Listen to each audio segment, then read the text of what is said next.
आसमान की तरफ देखते हैं तो हमें तारे टिमटिमाते हुए दिखाई देते हैं। यदि हम किसी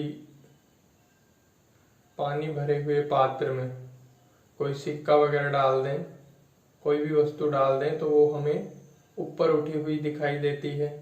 अगर इस किसी पानी भरे हुए पात्र में हम कोई छड़ डुबो दें तो वो छड़ हमें मुड़ी हुई दिखाई देती है। इन सब के पीछे क्या कारण है उसको लेकर चर्चा करेंगे अपन, और शायद आप लोग इसके बारे में जानते भी हैं। इन सब के पीछे कारण है प्रकाश का अपवर्तन। तो आज हम चर्चा करेंगे प्रकाश के अपवर्तन के बारे में, रिफ्रैक्शन ऑफ लाइट। तो देखो, प्रकाश का अपवर्तन होता क्या है। जब कोई भी प्रकाश किरण एक पारदर्शी माध्यम से दूसरे पारदर्शी माध्यम में प्रवेश करती है तो दोनों माध्यमों को पृथक करने वाले पृष्ठ पर वह अपने पथ से विचलित हो जाती है। इस प्रकाशीय घटना को हम क्या कहते हैं? प्रकाश का अपवर्तन कहते हैं, रिफ्रैक्शन ऑफ लाइट कहते हैं। यानी कि प्रकाश की किरण का मुड़ना क्या कहलाता है? प्रकाश का अपवर्तन। अब ये मुड़ेगी किस तरीके से? जब ये एक माध्यम से दूसरे माध्यम में प्रवेश करेगी। ठीक है, देखो भी क्या है, दो माध्यमों को पृथक करने वाला पृष्ठ है। ये माध्यम एक हो गया, ये माध्यम दो हो गया। ठीक है, अपन ऐसा मान लें कि माध्यम एक तो क्या है? वायु है, और माध्यम दो क्या है? पानी मान लेते हैं, कांच मान लेते हैं। ठीक है, कोई भी प्रकाश किरण इस तरीके से आई तो हम क्या देखेंगे कि यहाँ पे ये इन दोनों माध्यमों को पृथक करने वाले पृष्ठ पर वह अपने पथ से विचलित हो जाती है। यानी कि इस प्रकाश किरण को इस तरीके से जाना चाहिए था, लेकिन ये इस तरीके से ना जा करके ये इस तरीके से मुड़ जाती है। ठीक है, ये तो क्या हो गई? आपतित किरण। आपतित किरण, और इस तरीके से मुड़ी हुई जो किरण है, दूसरे माध्यम में जो किरण मुड़ गई, इसे अपन क्या कहते हैं? अपवर्तित किरण कहते हैं। अपवर्तित किरण कहते हैं। ठीक है, जिस बिंदु पर ये आपतित हुई है उस बिंदु को अपन नाम देते हैं आपतन बिंदु। ठीक है, इस आपतन बिंदु पर अपन एक 90 डिग्री की रेखा खींचेंगे, जिसे अपन क्या कहेंगे? अभिलंब कहेंगे। क्या कहेंगे? अभिलंब। ठीक है, अभिलंब से आपतित किरण जितना कोण बनाएगी वो क्या कहलाता है? आपतन कोण आई। और अभिलंब से अपवर्तित किरण जितना कोण बनाएगी वो क्या कहलाता है?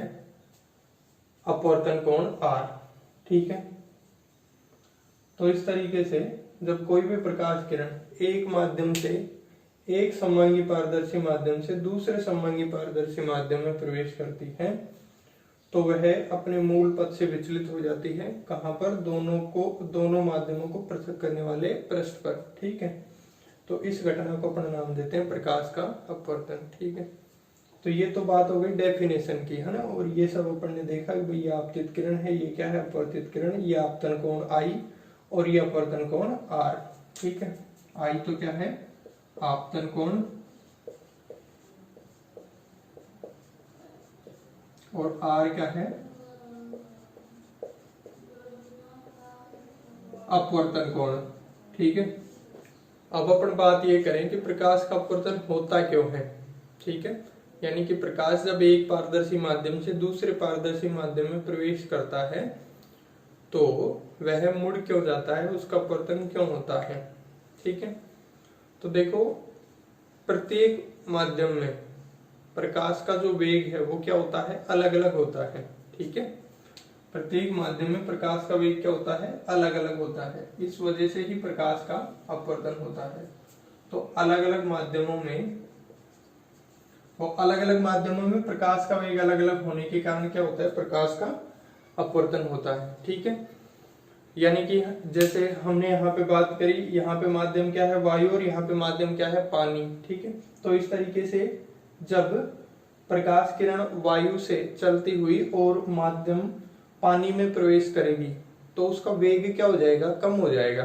ठीक है, और वेग कम हो जाएगा, इस वजह से ये प्रकाश की किरण अपने मूल पथ से क्या हो जाएगी, विचलित हो जाएगी। ठीक है, यानी कि इसकी स्पीड कम हो जाएगी, तो ये अपने मूल पथ से क्या हो जाएगी, विचलित हो जाएगी। ठीक है, इसका मतलब अब देखो यहाँ पे कब तो वेग कम होगा, कब वेग बढ़ जाएगा, तो अपने को ऐसा ध्यान रखना है कि अगर प्रकाश की जो किरण है वो विरल माध्यम से सघन माध्यम में प्रवेश करेगी तो उसका वेग क्या हो जाता है, कम हो जाता है। तो यहाँ पे वायु तो क्या हो गया, विरल माध्यम, और ये पानी क्या हो गया, सघन माध्यम। ठीक है, तो वायु से पानी में प्रवेश करेगी तो ये कैसा माध्यम हो गया, ये सघन से विरल से सघन माध्यम हो गया। तो यहाँ पे ये इस तरीके से इसका वेग क्या हो गया, वेग कम हो गया। ठीक है, मान लो कांच से और पानी में प्रवेश करती है, तो देखो कांच तो क्या है, सघन माध्यम, और पानी क्या है, विरल माध्यम। इसकी तुलना में है ना, ये सघन विरल अपन कैसे देखते हैं, दो माध्यमों की तुलना करके देखते हैं कि एक दूसरे की तुलना में कौन सा सघन है और कौन सा क्या है, विरल है। ठीक है, तो कांच तो सघन माध्यम हो गया और पानी क्या हो गया, विरल माध्यम हो गया। तो जरूरी नहीं है हर जगह पानी क्या हो, सघन माध्यम ही हो। ठीक है ना, तो अब क्या हो जाएगा, प्रकाश का वेग बढ़ जाएगा, है ना, प्रकाश का वेग बढ़ जाएगा। ठीक है, तो इसका पथ इस तरीके से हो जाएगा, यानी कि अपन इसको अभिलंब बोलते हैं। तो हम इस बात को इस तरीके से भी कह सकते हैं कि यदि प्रकाश की किरण विरल माध्यम से सघन माध्यम में जाती है तो उसका वेग क्या हो जाता है, कम हो जाता है। इसकी वजह से वो अभिलंब की ओर मुड़ जाती है। देखो ये जानी चाहिए थी ऐसे, अभिलंब की ओर झुक गई, है ना। अगर प्रकाश की किरण सघन माध्यम से विरल माध्यम में जाती है तो ये सघन माध्यम हो गया, ये क्या हो गया, विरल माध्यम। अगर मान लो ये प्रकाश किरण ऐसे चलती तो ये इस पथ में जानी चाहिए थी। ठीक है, लेकिन ये इस तरफ घूम गई, मतलब कि अभिलंब से दूर हट गई, है ना। तो यदि प्रकाश की किरण सघन माध्यम से विरल माध्यम में जाती है, ठीक है, तो दोनों माध्यमों को पृथक करने वाले पृष्ठ पर वह अपने पथ से विचलित हो जाती है। विचलित किधर होती है, ये अभिलंब से दूर हटती है। ठीक है ना, इस स्थिति में अपने को आपतन कोण आई का मान अपवर्तन कोण आई से क्या मिलता है, कम मिलता है। ठीक है, ये अपन साफ देख सकते हैं, जब विरल से सघन में जाएगी तो आपतन कोण आई ज्यादा मिल रहा है और अपवर्तन कोण आई क्या मिल रहा है, कम मिल रहा है। यदि सघन से विरल में जाएगी तो ये उल्टा हो जाएगा। ठीक है, बात थी प्रकाश के अपवर्तन की डेफिनेशन की, है। अब अपन अपवर्तन के नियमों के बारे में देखेंगे। तो देखो अपवर्तन के नियम क्या हैं। अच्छा, उससे पहले अपने को ये पॉइंट और ध्यान रखना है। देखो ये जो अपवर्तित प्रकाश है उसकी ऊर्जा क्या रहती है, सेम रहती है, अनचेंज्ड रहती है, अपरिवर्तित रहती है अपवर्तित प्रकाश की ऊर्जा। ठीक है, तो ये बात भी अपने को ध्यान रखनी है कि जैसे ये तो हमारे पास में क्या है, आपतित प्रकाश किरण, और ये क्या है, अपवर्तित प्रकाश किरण। तो हम ये कह रहे हैं कि अपवर्तित प्रकाश किरण जो है उसकी ऊर्जा क्या रहती है, अपरिवर्तित, यानी कि सेम रहती है। ठीक है, और हम बात करें कि जब ये प्रकाश किरण विरल माध्यम से सघन माध्यम में गई तो इसका वेग क्या हो गया, कम हो गया।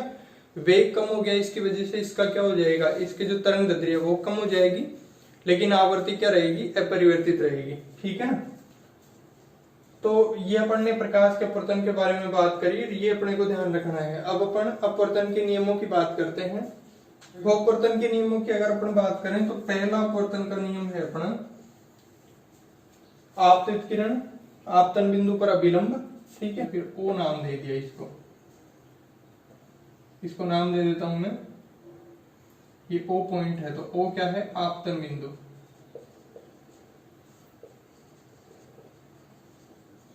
ठीक है, आपतन बिंदु पर अभिलंब, आपतित किरण आपतन बिंदु पर अभिलंब और अपवर्तित किरण तीनों एक ही समतल पर स्थित होते हैं।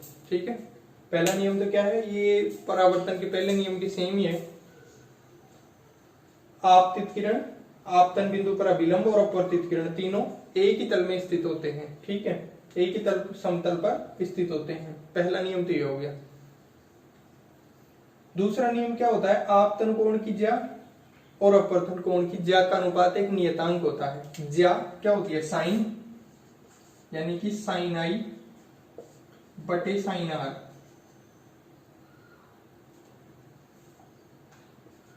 इज इक्वल टू नियतांक। ठीक है। आपतन कोण की ज्या और अपवर्तन कोण की ज्या का अनुपात क्या होता है, एक नियतांक होता है। और ये जो नियतांक होता है, ये नियतांक क्या कहलाता है, ये नियतांक दूसरे माध्यम का पहले माध्यम के सापेक्ष अपवर्तनांक कहलाता है। दूसरे माध्यम का पहले माध्यम के सापेक्ष अपवर्तनांक कहलाता है।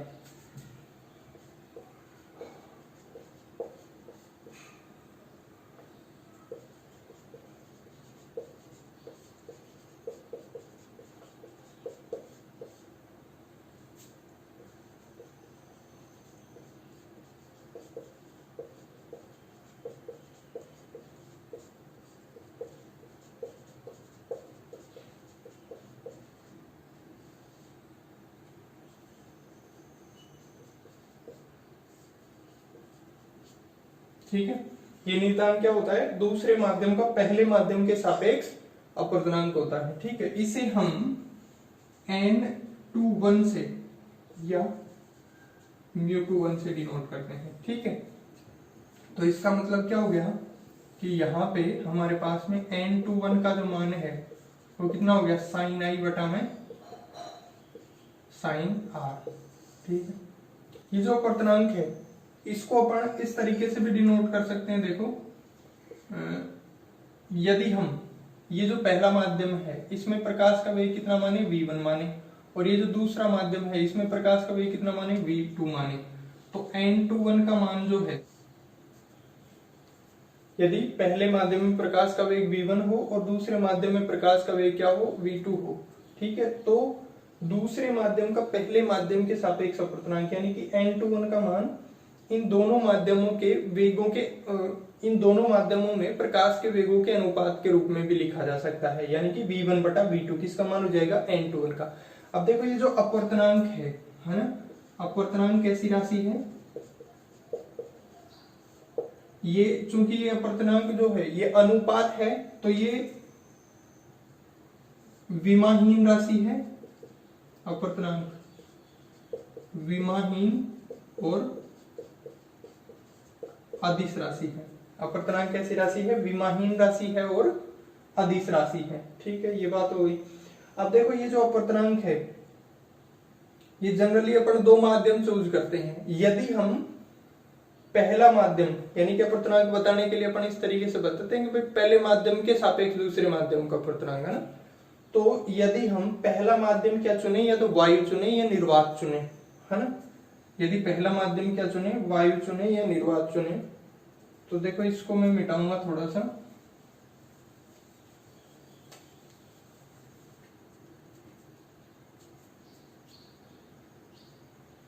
ठीक है, निरपेक्ष अपवर्तनांक क्या होता है, देखो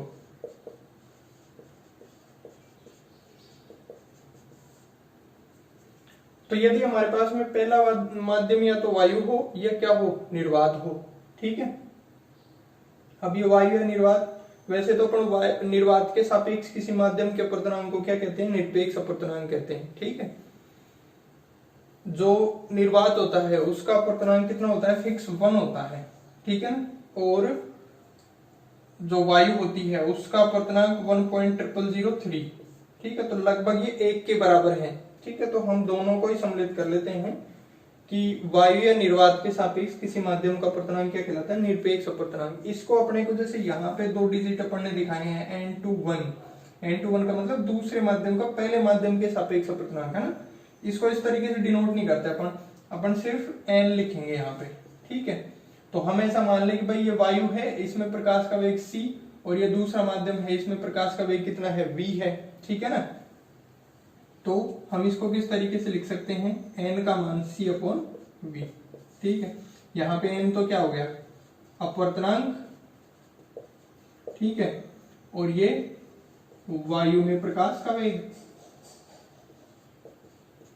और ये दूसरे माध्यम में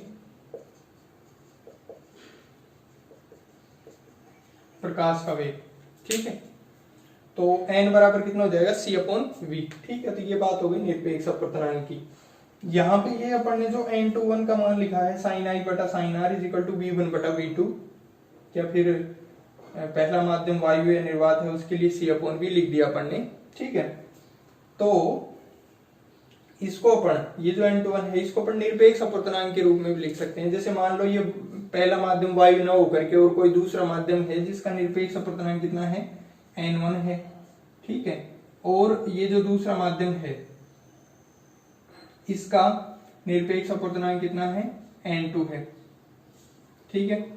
तो N1 और N2 के पदों में भी इसको लिखा जा सकता है, यानी कि N21 का जो मान है वो कितना लिख सकते हैं अपन, N2 बटा में N1। यहाँ पे N2 तो क्या है, दूसरे माध्यम का निरपेक्ष अपवर्तनांक, और N1 क्या है, पहले माध्यम का निरपेक्ष अपवर्तनांक, ठीक है। अब देखो ये जो अपवर्तनांक है ये किस किस के ऊपर डिपेंड करता है, ये माध्यम की प्रकृति के ऊपर डिपेंड करता है। अपवर्तनांक किस किस के ऊपर डिपेंड करता है, माध्यम की प्रकृति के ऊपर डिपेंड करता है। इसी के साथ में माध्यम के ताप के ऊपर डिपेंड करता है। इसी के साथ में प्रकाश के तरंग दैर्ध्य के ऊपर डिपेंड करता है ना। प्रकाश के तरंग दैर्ध्य का मतलब प्रकाश के रंग के ऊपर डिपेंड करता है, ठीक है। आगे अपन वर्ण विक्षेपण पढ़ेंगे और उसमें अपन ये देखेंगे कि भाई व्हाइट जो लाइट है उसको अपन प्रिज्म के ऊपर डालते हैं, ठीक है, तो वो 7 रंगों में क्या हो जाती है, विभाजित हो जाती है ना। उसको अपन वर्ण विक्षेपण कहते हैं। इसका मतलब क्या है कि जो व्हाइट लाइट सूर्य से अपने को मिल रही है 7 रंगों में विभाजित है, मतलब इसके अंदर 7 रंग छुपे हुए हैं, ठीक है ना। तो अलग अलग रंग की तरंग दैर्ध्य क्या होती है, अलग अलग होती है। तो ये जो अपवर्तनांक है ये किस किस के ऊपर डिपेंड करता है, पदार्थ कहें या अपन क्या कहें कि माध्यम, है ना, माध्यम की प्रकृति के ऊपर डिपेंड करता है, माध्यम के ताप के ऊपर डिपेंड करता है और तरंग दैर्ध्य के ऊपर डिपेंड करता है, ठीक है। तो ये बात थी सारी अपवर्तन की।